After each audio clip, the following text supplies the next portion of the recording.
Hello दोस्तों, कैसे हैं आप लोग। हमारी आज की कहानी का नाम है बहू की आवाज़।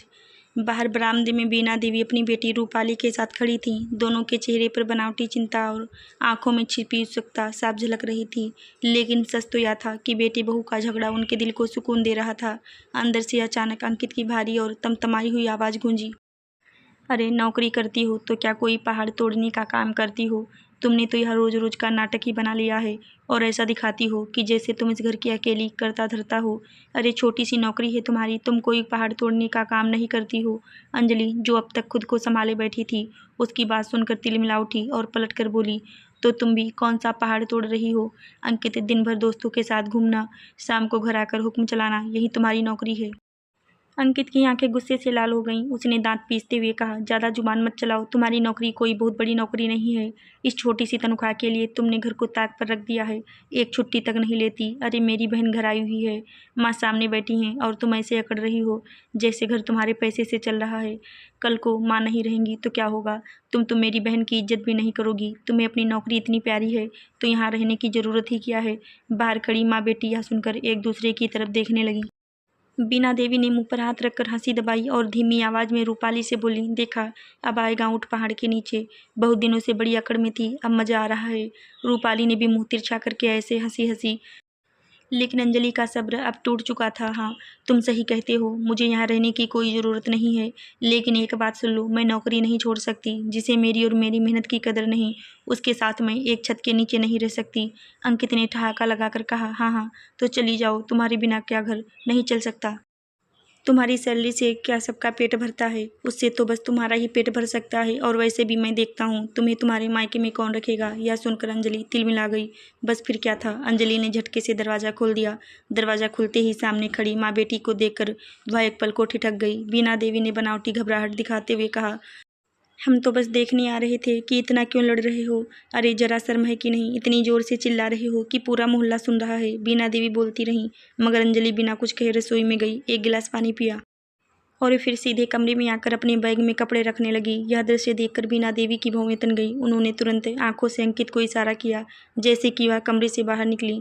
अंकित भी पीछे पीछे आ गया। बाहर आते ही बीना देवी ने कहा, यह कहाँ जा रही है। अरे मैंने तो तुझे इसे सबक सिखाने को कहा था, घर से निकालने को थोड़ी कहा था। धमकी तक ठीक थी, लेकिन या तो सच में जा रही है। घर कौन संभालेगा। अंकित ने झुंझलाकर कहा, माँ मैं वही कर रहा हूँ जो आपने कहा था। अब बीच में मत बोलिए, इसे समझना चाहिए कि घर कैसे चलता है। तभी रूपाली ने भी बात में नमक डालते हुए कहा, माँ जाने दीजिए ना, भाई कुछ सोच समझ कर ही कर रहा होगा। आखिर इस महारानी की अक्ल को ठिकाने जो लगाना है। अंदर कमरे में अंजलि बैग में कपड़े रखती रही और बाहर तीनों के शब्द हवा में गूंजते रहे। अंजलि बिना पीछे मुड़े अपना बैग कंधे पर डालकर मायके चली गई। कुछ पल तक घर में अजीब सी खामोशी छाई रही। फिर वही खामोशी बीना देवी की झुंझलाहट भरी आवाज़ से टूट गई। देखा, चली गई ना, छुट्टी करने की ही तो बात थी। अब घर कौन देखेगा। अंकित, तू तो सुबह सुबह ऑफिस निकल जाएगा और मैं क्या अकेले इस पूरे घर को संभालूं। बहू के जाने का मतलब यह नहीं कि जिम्मेदारियां भी चली जाती हैं। अंकित ने कुर्सी पर धड़ाम से बैठते हुए कहा, मम्मी आप ही तो रोज़ कहती थी कि पूरे दिन स्कूल चली जाती है और घर का कोई काम नहीं करती। अब जब चली गई है तो आपको राहत मिलनी चाहिए। अरे मैं तो बस ऐसे ही कह रही थी, मेरा मतलब था कि वह नौकरी छोड़ दे या छुट्टी कर ले। तू ही तो उसका पति है, तुझे उससे कहना चाहिए था कि कभी कभी घर को भी समय दे। मैंने थोड़े ही कहा था कि उसे भगा दे। और सुन, अब ज़्यादा समझदार मत बने। घर की औरत घर छोड़कर चली जाए या कोई छोटी बात नहीं है। इतने में रूपाली ने बीच में कूदते हुए कहा, अरे मम्मी जो हुआ अच्छा हुआ है। वह रहती थी तो मैं और आप कितना समझ संभल कर बोलते थे। आवाज़ भी धीमी रखनी पड़ती थी जैसे कोई पराया बैठा हो। अब हमारी बातें सुनने वाला कोई नहीं है।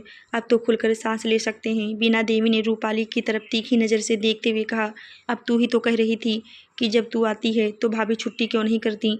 तू ही तो चाहती थी कि वह घर में रहे और तेरी सेवा में लगी रहे। और अब जब वह चली गई है तो खुश हो रही है। तू ही तो कहती थी कि मैं यहाँ आराम करने आई हूँ, काम करने नहीं। अब आराम भी चाहिए और काम भी कोई और करे। यह कैसी अक्ल है। रूपाली ने बेपरवाही से कंधे उचकाए। काम भी हो जाएगा मम्मी, इतना कौन सा पहाड़ टूट पड़ा है। अच्छा हुआ जो चली गई। देखते हैं उसके मायके वाले उसे कितने दिन रख पाते हैं। नौकरी का घमंड है ना, उतर जाएगा। चलो भैया, उसने अचानक अंदाज बदला, मुझे अलमारी की चाबी दे दो, मैं भी तो देखूं वह अलमारी में क्या क्या छुपा कर रखती थी, बार बार ताला लगा देती थी। जैसे इस घर में कोई चोर बैठा हो। अंकित उठा और कमरे में जाकर अलमारी की चाबी ढूंढने लगा। चाबी नहीं मिली। कुछ देर बाद वह बाहर आया और बोला, रूपाली, चाबी नहीं मिल रही। लगता है वह चाबी अपने साथ ले गई है। यह सुनते ही बीना देवी की आंखों में जैसे आग सुलग गई। क्या चाबी ले गई? किस हक से? अलमारी में क्या उसकी जायदाद है? इस घर में बेटे का भी सामान है, मेरा भी है। ऐसे कैसे ताला लगाकर चली गई? फिर उन्होंने अंकित की तरफ देखकर गुस्से में कहा, तूने उसे चाबी ले जाने क्यों दी? पति होकर भी इतना बेबस हो गया? रूपाली ने भी गुस्से में कहा, भैया यह तो हद हो गई। आप कुछ बोलते क्यों नहीं? अभी फ़ोन लगाइए और चाबी मांगिए। उसे समझाइए कि यह उसका मायका नहीं है कि जो चाहे उठा ले जाएं।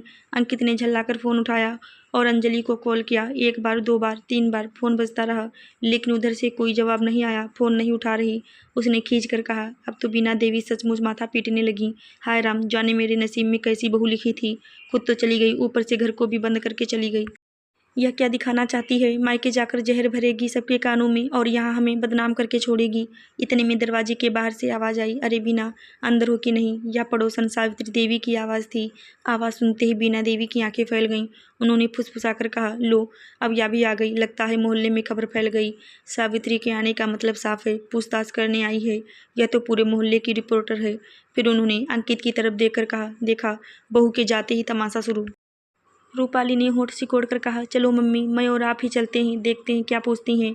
इसे भी कोई मसाला चाहिए होगा। अंकित ने गुस्से में कहा, आप दोनों इस रिपोर्टर को संभालिए, मैं इधर अंजलि को फ़ोन करता हूँ। चाबी ले जाने की हिम्मत कैसे हुई, यह मैं उससे पूछूंगा। जैसे ही बीना देवी और रूपाली बाहर की ओर बढ़ी, अंकित ने कमरे का दरवाज़ा अंदर से बंद कर लिया और फिर से फ़ोन मिलाया। उधर दरवाजे पर सावित्री देवी खड़ी थी और इधर कमरे के भीतर अंकित का गुस्सा उबल रहा था। अंजलि ने बैग ऑटो में रखा और बैठते ही जैसे किसी दूसरी ही दुनिया में चली गई। ऑटो की खड़खड़ाहट के बीच भी उसे साफ याद आ रहा था कि कैसे रूपाली के आने का मतलब होता था ताने और उसकी नौकरी पर बार बार उठती उंगलियां। हर 15 दिन में रूपाली का वही ड्रामा, मम्मी भाभी कहाँ हैं? मैंने कहा था ना जब मैं आऊँ तो भाभी घर पर होनी चाहिए। और बीना देवी का वही जवाब, अरे मैं तो हमेशा ही कहती हूँ, लेकिन वह सुनती कहाँ है। नौकरी के पीछे ऐसे पड़ी रहती है जैसे घर कोई मिनिस्टर हो। इस बार तो रूपाली ने आने से पहले ही फ़ोन पर फरमान सुना दिया था, मम्मी भाभी से साफ कह देना छुट्टी ले लें। मैं कुछ दिन सुकून से रहना चाहती हूँ, ढंग का खाना खाना चाहती हूँ। लेकिन जब रूपाली आई और अंजलि घर पर नहीं थी तो आग और भड़क गई। बीना देवी ने भी जैसे तय कर लिया था कि आज बहू को घेर कर ही दम लेंगी। 4 बजे जब अंजलि स्कूल से लौटी तो बैग उतारने का मौका तक नहीं मिला। चप्पल निकाल ही रही थी कि बीना देवी ने कहा, बहू तुझे कितनी बार कहा है कि जब ननद आए तो घर पर रहा कर। इस छोटी सी नौकरी के लिए ऐसे भागती है जैसे लाखों कमाती हो। आज मेरे सामने इतनी अकड़ दिखा रही है, कल को मेरी बात क्या करेगी? मेरी बेटी की कदर भी नहीं करेगी। रूपाली भी पीछे नहीं रही। उसने कुर्सी से बैठे बैठे ताना मारा, भाभी मेरे आने पर आप छुट्टी क्यों नहीं करती? लगता है आपको अपनी ननद की कोई इज्जत ही नहीं है। बीना देवी ने तुरंत हामी भरी, हमारे ज़माने में ननद आए तो बहुएं सारा काम छोड़ देती थी और एक यह है, नौकरी के आगे से कुछ सोचता ही नहीं। अंजलि का धैर्य वहीं टूट गया। मम्मी जी, मैं कितनी बार छुट्टी कर सकती हूँ? यह भी तो सोचिए, बार बार छुट्टी करूँगी तो नौकरी चली जाएगी। दीदी हर 15 दिन में आती हैं तो क्या मैं हर 15 दिन में छुट्टी लूँ? रूपाली चिल्ला उठी, वाह, उल्टा चोर कोतवाल को डांटे, गलती तुम्हारी है। और जुबान इतनी तेज, मेरी माँ से मेरे सामने बहस कर रही हो तो मेरे पीछे क्या करती होगी? यही इज्जत है इस घर में। अंजलि ने तुरंत पलट कर कहा, दीदी बात मत घुमाइए, मुद्दा छुट्टी का है और मैं छुट्टी नहीं कर सकती। बीना देवी ने कहा, तेरी नौकरी से घर नहीं चलता। आज आने दे अंकित को, मैं तेरी यह नौकरी छुड़वा कर ही रहूँगी। मैं भी देखती हूँ कौन मेरी नौकरी छुड़ाता है, अंजलि ने चुनौती भरे सुर में कहा और कमरे में चली गई। उस दिन उसने न खाना खाया न किसी से बात की। शाम को चाय बनाई, दोनों को थमाई और अपनी चाय लेकर चुपचाप कमरे में बंद हो गई। बाहर दोनों माँ बेटी एक दूसरे से कहती रहीं, देखो तो कितना नाटक कर रही है। शाम को अंकित आया तो बीना देवी ने जैसे शिकायतों का पिटारा खोल दिया, तेरी महारानी को छुट्टी नहीं करनी? कौन सी प्रधानमंत्री हैं? इसकी तनख्वाह से घर चलता है क्या? इतनी शिद्दत से नौकरी करती है, उतनी शिद्दत से ननद की सेवा कर लेती तो क्या बिगड़ जाता? अंकित के भीतर जमा गुस्सा फूट पड़ा और वह कमरे में जाते ही अंजलि पर बरस पड़ा और बाहर माँ बेटी कान लगाकर हर शब्द सुनती रहीं। ऑटो में बैठे बैठे अंजलि इन्हीं बातों में डूबी थी कि अचानक फ़ोन बजा। स्क्रीन पर अंकित का नाम चमक रहा था। उधर घर में सावित्री देवी आदम की थी। बीना, आज तेरी बहू को अकेले जाते देखा, क्या बात है? अब तो बीना देवी घबरा गई। झूठ झट से गढ़ा, अरे उसकी माँ की तबीयत खराब है इसलिए गई है। सावित्री ने तुरंत टोका, तो बेटा घर में था। वह साथ क्यों नहीं गया? भला ऐसे समय में तुमने बहू को अकेले क्यों जाने दिया? अब बीना देवी झल्ला उठी। सावित्री, अपने घर से मतलब रखो। मेरी बहू कहीं भी जाए तुम्हें क्या? मोहल्ले की खबरें जुटाने के चक्कर में मेरे घर में आग मत लगाओ। इतना सुनते ही सावित्री देवी मुंह बनाकर चली गई। दरवाजा बंद होते ही बीना देवी बोली, रूपाली जा चाय बना ले, सिर दर्द हो गया है। रूपाली ने झल्लाकर कहा, मम्मी सर में दर्द तो मुझको भी हो रहा है, अब चाय बनाना तो मुझसे भी नहीं होगा। भाभी गई तो आप ही कह रही थी, अच्छा हुआ। बीना देवी भड़क उठी। तो फिर चाय कौन बनाएगा? उस वक्त तुम्हें उसके जाने से बड़ी खुश हो रही थी, अब समझ आया उसकी कमी क्या होती है। अरे तू तो अपने घर चली जाएगी, मगर मुझे तो चाय वहीं देगी। रूपाली ने मुंह बनाकर कहा कि भैया से कहती हूँ चाय बनाने को। ये कहकर रूपाली जब अंकित के कमरे के बाहर पहुंची तो अंदर से उसकी आवाज़ आई, अंजलि अब तुम तब तक मत आना जब तक मैं ना कहूँ। रोज़ रोज़ के झंझट से मैं भी थक गया हूँ। रूपाली को बस आराम चाहिए, तुम क्यों उसकी खातिर छुट्टी करोगी? यह सुनते ही रूपाली का चेहरा तमतमा गया। उसने दरवाज़ा पीटना शुरू कर दिया। बीना देवी भी दौड़ी आई। दरवाज़ा खुला तो रूपाली चिल्लाई, मैंने सब सुन लिया। तुम दोनों ने मिलकर हमें बेवकूफ़ बनाया। अंकित हक्का बक्का रह गया। बीना देवी ने कभी बेटे को देखा, कभी बेटी को, फिर बिना कुछ कहे ड्राइंग रूम में जाकर बैठ गईं। घर में सन्नाटा था। रूपाली बार बार बीना देवी से कह रही थी, लेकिन बीना देवी सोफे पर चुपचाप बैठ गईं। वह तुनक कर बोली, अब तुम चुप क्यों हो गई मम्मी? अपने बेटे को कुछ कहती क्यों नहीं? पहले तो बहू ही कम नहीं थी, अब तो आपका बेटा भी पूरा जोरू का गुलाम बन चुका है। घर में आपकी कोई सुनता ही नहीं। रूपाली के शब्दों में जहर था, मगर इस बार अंकित चुप रहने वाला नहीं था। उसने कहा, रूपाली ज़्यादा बोलने की ज़रूरत नहीं है, यह सब तेरी हरकतों की वजह से हुआ है। मैं रोज़ रोज़ तेरी वजह से अपनी पत्नी को परेशान नहीं कर सकता।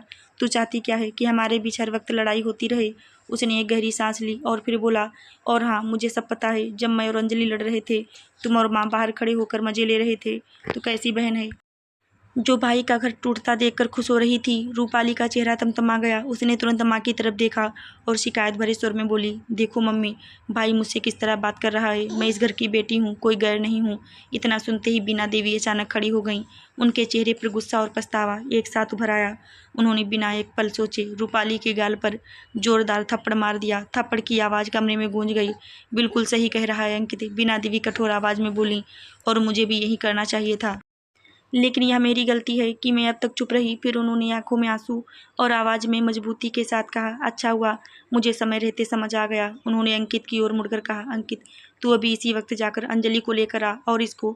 इतना कहकर उन्होंने रूपाली की ओर उंगली उठाई। इसको तो मैं देख लूँगी, यह हमारे घर में आग लगाने आई थी और आग लगा भी रही थी। इसे जरा भी शर्म नहीं आई भैया भाभी का घर तोड़ते हुए।